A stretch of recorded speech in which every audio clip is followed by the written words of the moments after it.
So this is the portable foldable bucket. So just to show you, let me show you it in the bath here. It is very thick. It's very obviously, as you would expect, waterproof. The handles are solid and there's no holes at the top.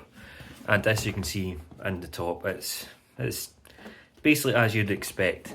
So we're going to use this as an ice bucket for when we're doing festivals. We've got our own catering business.